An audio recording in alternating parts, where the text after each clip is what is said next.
La réforme des retraites. On ne peut pas faire de paris sur l'avenir de nos retraites. Discuter des conditions d'application de la réforme des retraites. Et les Français sont contre cette réforme. C'est le sujet phare de ce début d'année 2023. Bon, quand c'est pas Pierre Palmade qui défraie la chronique évidemment. La réforme des retraites par-ci, la réforme des retraites par-là.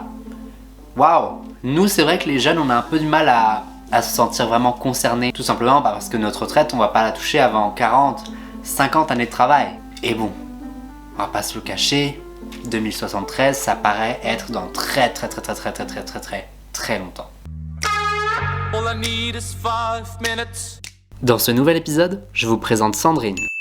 Sandrine est infirmière à Cherbourg, mais elle est aussi secrétaire générale de l'Union départementale de Force ouvrière dans la Manche.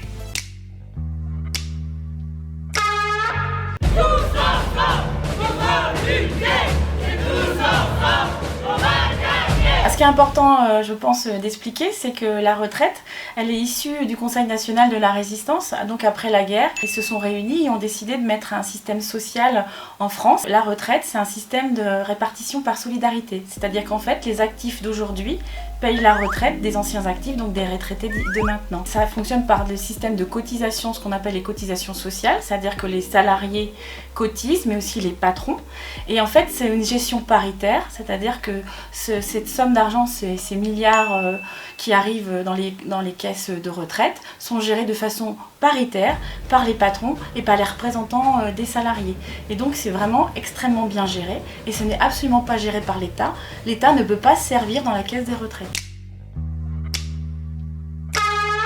Alors cette réforme des retraites, en tout premier lieu, elle a été présentée expliquant que c'était une réforme des retraites pour permettre une justice sociale et faire en sorte que justement les femmes et les plus précaires puissent bénéficier d'une retraite juste et sociale. Et en fait, quand on relit bien le papier, c'est tout l'inverse. Donc voilà la communication qui avait été faite au départ. Ce projet de réforme, ce qu'il veut, c'est que tous les salariés, mais de tous les régimes, fassent 2 ans supplémentaires. C'est-à-dire que tout le monde va faire au moins 2 ans pour pouvoir partir à l'âge de départ légal à la retraite.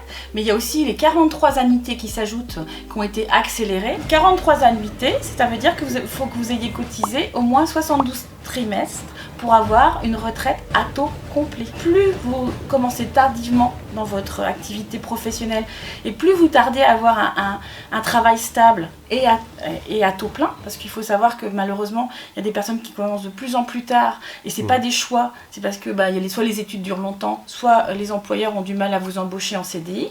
Plus vous commencez tardivement et plus vous allez devoir aller au-delà des 64 ans. Les 172 trimestres, les 43 annuités, qui eux aussi sont obligatoires, et ça le gouvernement oublie de le rappeler, et qui font que non seulement au plus tôt vous partirez à 64 ans, mais au plus tard c'est 67.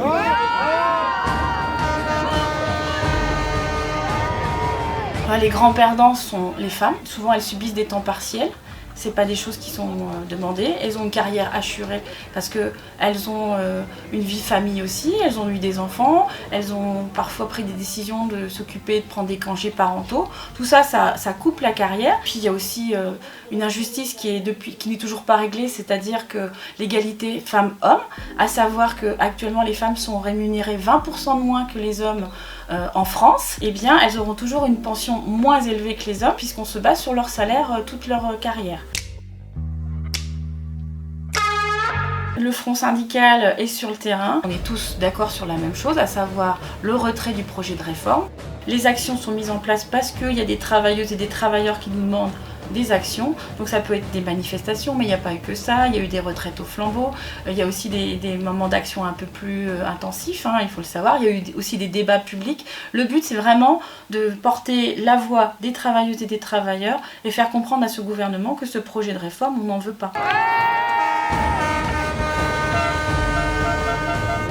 On est passé à un niveau supérieur puisque le gouvernement n'a absolument pas entendu des manifestations qui étaient très nombreuses, vraiment denses, et qui se sont passées de façon, il faut le rappeler, vraiment sereine. Et ça, ils l'entendent pas. Qu'est-ce qu'il faut faire pour être entendu? C'est ce que nous disent les salariés. Donc là, on est passé à des actions de blocage d'économie.